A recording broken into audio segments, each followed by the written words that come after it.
Hello students and all the viewers who are watching this on various platforms. I am Sumit Jain from Jain Overseas. Today we are very fortunate that we have distinguished guests from various different colleges and universities. First of all, Mr. Bipin from Centennial College, Mr. Rohan Rawat from Georgian College, Barry, and Garima Narag ma'am. She is from Lakehead University. Now, today's discussion point is regarding Canadian education. As we have seen that there is a lot of buzz about Canadian education. A lot of rules have been changed from last 4 months, and the student somehow losing interest in Canadian education and moving towards different destinations. So I want to discuss with the panel regarding what are the positives of Canadian education for the student. First, I would like to ask Garima ma'am, can you explain what is the Canadian education state right now in comparison to other countries? Thank you so much, Dr. Jain. I think it's a brilliant question. And I think the panel itself probably would agree that Canada is still open, right? When we look at other countries where there have been a lot of commotion, but Canada has been one of the most stable education hub, I would rather say, since 2009. As a country, it is still very welcoming, and the volume that shows, what I believe that these changes were certainly required, and these changes made sure that Canada is there for right kind of students, right? And choosing a country or an institution is certainly students' prerogative in terms of how they're positioning themselves in the market. And also, as far as destination is concerned, there hasn't been any changes, I would rather say, for students. The quality of education remains the same, the acceptability of the degree remains the same, and in fact, it has become all the more impactful and powerful for our students, Canada as a destination. And Rohan, what are your views about it? I would agree with my colleague, and I would like to add few points, like, especially when they come to a community college, they can understand the practical education that they'll be getting. So I'm sure a student, no matter which destination they are going, right, especially the student from South Asia, especially like we are right now in Punjab region, so they really want to go to a college which will help them for being a better in terms of communication, in terms of personality, in terms of skill set. So I think colleges, especially all community colleges, work on this. So Canada as a destination, I still would say, will be one of the most preferred destination, not just because it gives you a work permit or is it immigration friendly, but it is all about value for money. So student is coming to a community college, doing a 2-year program, especially if it's a co-op program, that means you have a paid module. So they get a Canadian work experience while they're studying. They get to understand how to work with international employee. When they come to a community college, they meet students from 85 different countries. So I think a lot of exposure is given. So in the end, if we are comparing the destination, still I would say Canada will be the most preferred one in terms of return of investment, PR friendly, job opportunities, and definitely because now after a lot of changes, so now students know that why they are coming to a bigger community college or why they are coming to main campus. What is the advantages of coming for a skill trade program or a program which is lab based? And Vipin, can you tell us what is the benefit of trade courses to the students? As we have seen a lot of trends, students demanding about the trade courses. We want to do some courses in electrical, mechanical, and other trades. Yeah. So I will just add on a few points to what panel did mention about why Canada as a destination. I think there is a lot of negative media in terms of Canada as an overseas destination, and just because there were a lot of changes which was brought by the IRCC and the government, but we want to ensure that these changes were only to bring, or I can say, improve the standard of education and the standard of living of the international student. And this also shows that the kind of value the government of Canada has for the international student. Coming to the program, of course, the concept of college in Canada is all the skill development, the more practical aspect of studies. When we say, you can look for all the trade programs in Canada, we can ensure you that you will be exposed to the most high-tech labs, the high-tech faculty in terms of the quality of education, In terms of the exposure, what you will have with the industry partners, one of the options that Mr. Rohan mentioned is that you work in a model of co-op, where you get during your study an option to study with a full-time employer, with the industry partner. And these are some of the qualities which ensure that it benefits the student during the course of the education. And of course, every college has a very good placement team. So once they complete their graduation, the college ensures that they assist them to the maximum where student can get placed for the post-study work permit and the work aspect after the graduation from the college or the university. Just to add one thing here, and I think you can resonate that with the university also, because the program has been well designed, keeping the job market in mind, right? So whether they're going to a college or to a university, I think the education system ensures that they are studying the right kind of a course that is well required on the ground, and of course co-op really ensures that there is a hands-on learning while they are studying a particular program. So I think that goes with both universities and colleges, wherein they are sort of making that holistic development of an individual. So student can look for different range of programs from trades, engineering, and with the co-placements, it will really beneficial either it is in a college or in a university. Now another important aspect about Canada is that there is a lot of social media negativity buzz is there. What precautions students should take while seeing just a thumbnail that Canada has deported students, Canada has don't want students? What precautions students should take while seeing these negativity on the social media? Because I believe negativity travels much faster than the positivity. Although we are the brand ambassadors of Canadian education, and I believe 90%, 95% things which are shown on social media are not the reality. I would like to take on this question. I would say that, I believe most of us are aware about the media and how it can impact in a positive and a negative way. And to make it very simple, I think students, the best way for them to get a right answer is to approach the right people. Yeah. I think, Dr. Jain is there in the industry forever, almost forever. And if you are looking for a right answer, the right counseling, I think to approach the right people is the right way of dealing with all this negative marketing, negative media aspect, which is going on very, very rapidly around.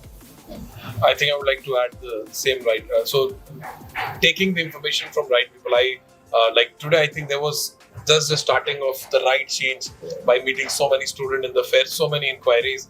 So now the students are not asking us question about let's come to Canada. They say which is the city and how big is it a private college? Is it a smaller college? Is it a public college? So I really feel that there will be a lot of information overload on internet. It could be some negative, like you were just talking about. Some student got deported. So we need to be looking at the positive, how many students were accepted, how many students were retained. So I'm saying if 300 students got deported, but there were 6 lakh students which were there settled down in Canada. So I think we have to look for the positivity, but definitely for parents, for the student, it is very, very essential for you to take the information from right people. I understand if your friend is referring you someone, if your cousin is referring something, but if you want to know anything about to specific college, be with the authorized people. Like we are today with Dr. Jain, so he is the person from the industry. So going to a right team and getting the right information, I think will be the best and key for success for Canada as a destination. Yeah, and I think it's like a two-sword approach, I would rather say. One, of course, that one needs to be very professionally informed about the process, but I think the onus is again on the student as well. And they need to be, they need to sort of look beyond a certain level, so which means that they need to be informative, they need to reach, as they rightly said, right people, not at the agency level, but because I think all the institutions are very approachable, right? They've got people on the ground to sort of give them the right guidance. And 2 is about doing a bit of research on their end also, right? The right kind of program, the right kind of a university or an institution, I think, plays a vital role in their selection.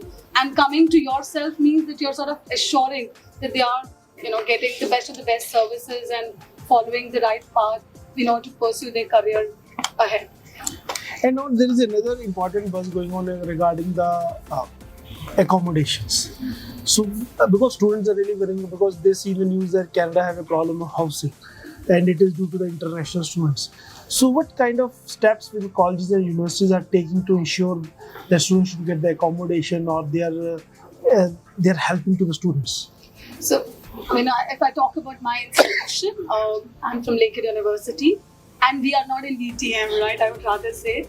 And we had housing last year and at this time also. So there isn't any issue where students are coming to our university, which is in Thunder Bay. And as a university, also we've made a lot of changes in our system, adding more houses on campus and also helping students to find off campus too. So of course, so we ensure that every student gets a right place to stay if they are choosing to study at Lakehead University. Yeah.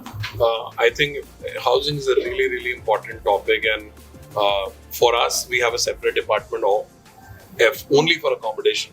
So we do have on-campus accommodation. So I was there last week, and May. It's mostly the domestic students don't live. So I was myself staying in the in-campus accommodation. So we have in-campus accommodation, but the question is that student want to find accommodation for the price they want to pay. Yeah. So sometimes the student are misguided that, hey, you will get accommodation at $300. So I would say no matter where you're going in Ontario, it has to be an average of $600 to $800. Yeah. So it is not just in-campus accommodation, off-campus hostel, but there are a lot of houses which are available.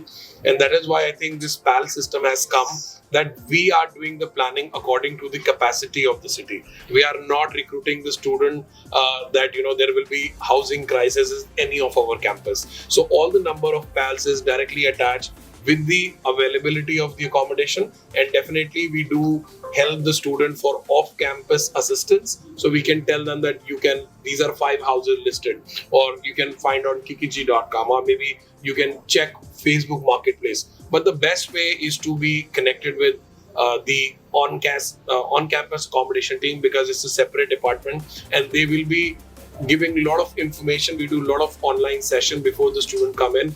And I'm sure with the iSend app, which is becoming mandatory to download, so a lot of pre-information will be there with the student so that they can make a right decision. And I think I echo what Rohan is saying, because we also have a team which deals only with the housing queries, providing the in-campus and off-campus accommodations. We in fact have certain internal agreements with the off-campus accommodation providers as well, to ensure the safety of the students is taken care. And just going back to the previous discussion what we had about why government is making all these changes, including the PAL, which there's a lot of buzz like, what is this PAL? Why is this necessary? I think PAL is one of the steps taken to ensure that students don't face this issue when they are in Canada, which ensures that every basic requirement is met, and that's when the PAL is issued to the student. I would also like to just add on one more point. There is also a lot of buzz like, what is this PAL? Is it so complicated? Just to make it clear, PAL is not something which you have to worry about in terms of requesting for it, applying for it, nor our agent partners have to apply. There is a process set, most of the colleges, where you pay a minimum deposit fees and the PAL is issued automatically. So including us in Centennial, let's say you pay a deposit fee, within 5 working days, PAL gets into your account automatically. So there is no additional responsibility of PAL on a student or on our agent partners. Yes. And this is being taken care by the college itself, college or university itself, because they directly apply to the government and different provinces government, and the province government is shooting these to the colleges and universities. And ma'am, another aspect students are sometimes ask us, which I'm not too much they always say part-time jobs. So my first stance is that students going there to study, first they should focus on the study in their first term, so that they can understand their education system, they can understand which bus I have to take to get to my home system, then he or she look forward for jobs. So what you want to say to those students who say jobs are not there, what skill set they should take from India when they go to Canada? There are plenty of opportunities in Canada, right? There is no dirt. But as rightly said, I think they are on this, shortcut path, that as soon as they are there, they just want to start with their job. I think, rightly said, they need to give themselves at least a few weeks time to get acclimatized to the atmosphere, place around and then start looking for those opportunities. The first and foremost, I think communication is a big thing, right? So the students need to be little vocal about their communication. They need to approach right kind of people. Networking is another way to sort of to explore those part-time opportunities. As an institution, there are students who are working on campus as well. So make sure that they follow this process. They should have a CV. A lot of Indian students, in fact, now I would rather say that I see a lot of students come up with their CV, but if you come across any 12th grade student, they probably would not have a CV, or even a graduate for that matter. So make sure that at least they have the basic CV, basic outline of their personality, and they should not be shying away, right? So make sure that they are going and approaching different places to sort of be more open to an idea. They need to be, vocal about themselves. But then, of course, there are plenty of opportunities, and I would rather say every international student is working. There could be like within 2 weeks or 3 weeks or 4 weeks, but I think everybody is sort of working and finding the kind of employment they would want to do as an international student. I think I really agree to what Garima have just said, and especially now when student can find the difference between coming to a main campus and being to a private college or a public-private partnership. Because I'll just give you my example. Georgian itself is 100-acre as a campus. So we have Tim Hortons, Subway, Pizza, Marketplace, TLC, TFC, labs, gym, where students work. So we have a student union which recruit around 300 students who work part-time on the campus. So there are a lot of job opportunities available, and now student can feel the difference between coming to a main and a bigger campus versus going to a place which got maybe overcrowded. They had a limited space and they didn't have the facility. And definitely, I think the second point that you mentioned was the most important one is networking. Yeah. So if you're well networked in Canada, you don't have to find the job find you. I always recommend the student to volunteer in the college, be the part of the community, and most important, like when you're coming to a community college, all these facilities in terms of career development, resume making, summary, portal, absolutely is for free access to the student. So I request every student to make sure not miss their orientation session. First month, do not look for part-time job. Settle down in the city. Understand how many classes are free for you. Are you able to manage your assignment on weekend? Once you are confident, once you build rapport with your teacher, then start looking for a part-time job. But keep volunteering, keep looking for a job, and then definitely visit the Career Co-op Center, Career Hub Center, which is available in most of the community college. We help you making resume not just for your job, not just because you're a co-op program, but we will also help you if, in case you're new to Canada, want to make your CV according to the Canadian resume. I think it's very true, and in fact, you are very generous that you're saying 1 or 2 months you should not look out for a job. I would rather say the first semester, what you are going to take, you try to concentrate more on the education, because usually the curriculum of most of the colleges and universities, the first semester will have a lot for you to study, and then it mellows down to more of a lab-based program, lab-based curriculum, lab-based schedules. So the first semester, I believe you should spend time, get settled, get used to the things. And of course, every college and university now have a team which will assist you with a lot of job search. There is a student advisory, there is a placement team. So it's just that, as long as you don't have a rush and if you have a proper set in terms of your schedule, what you need to do at what step, which even the college and the universities, advisors will give you that kind of guidance, like what is the right time for you to search for a right type of job. I'm sure, you will not face much of problem. And just to add on, I am not sure how many of you are aware, there has been some changes in terms of part-time job allowance as well, which is also a step from the government to ensure that the part-time jobs are distributed among the available international students, which was kind of unlimited. Now it has been brought to 24 hours a week, which will also ensure that all the students are getting equal opportunity to get into the required part-time job. Of course, don't have the particular choices that I want to get into this kind of part-time job.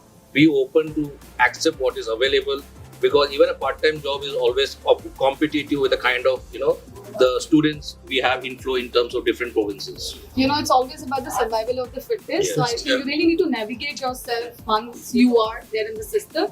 And as rightly said, that you need to give yourself some time to sort of settle in then and start looking for it. But honestly, there are plenty of Yeah. opportunities and jobs for international students. Yeah, first they have to adopt to the culture of that Absolutely. city also where they are going. Yeah. Like I usually see when I go travel to Canada, our students go in a group of 5 to 10 to apply for a job. Yeah. So if there is one job, they go 10 people are going there to get a job. How many are they actually end up?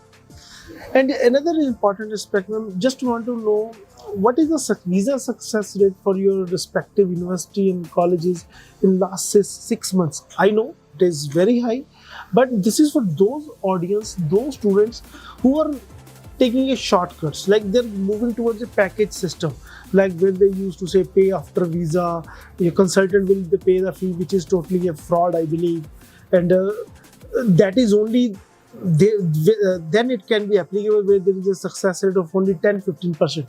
But what is the success rate of your university?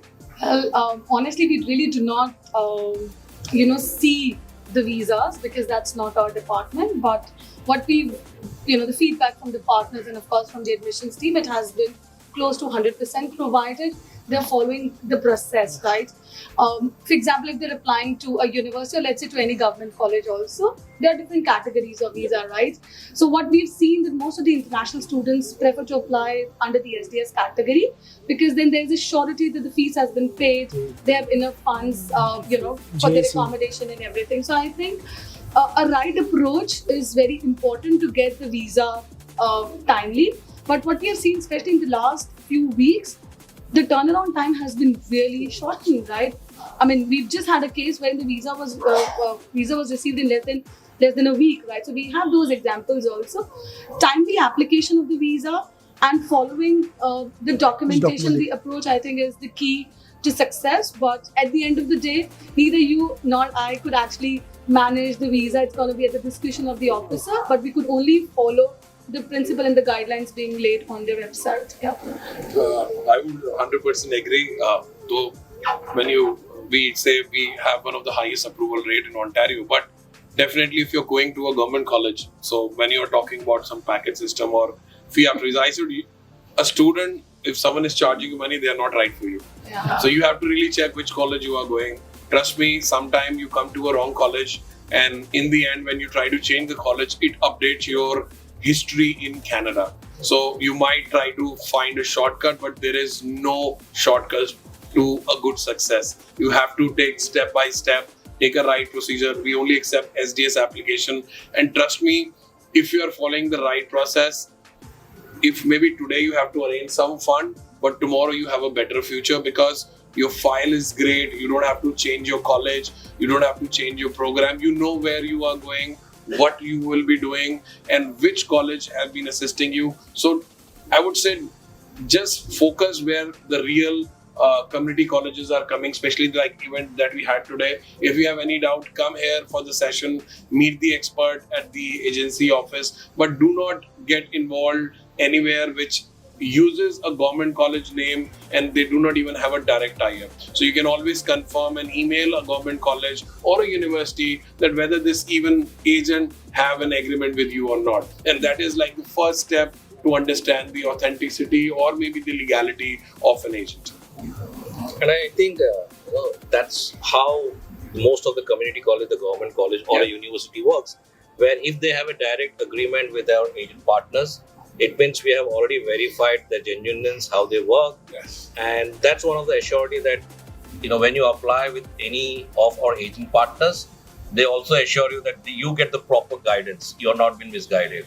And always ensure that if you have any doubts, or I think most of the colleges and universities, reps are available for you. You can reach out to an email. You can, on the respective website, you'll find the contact details.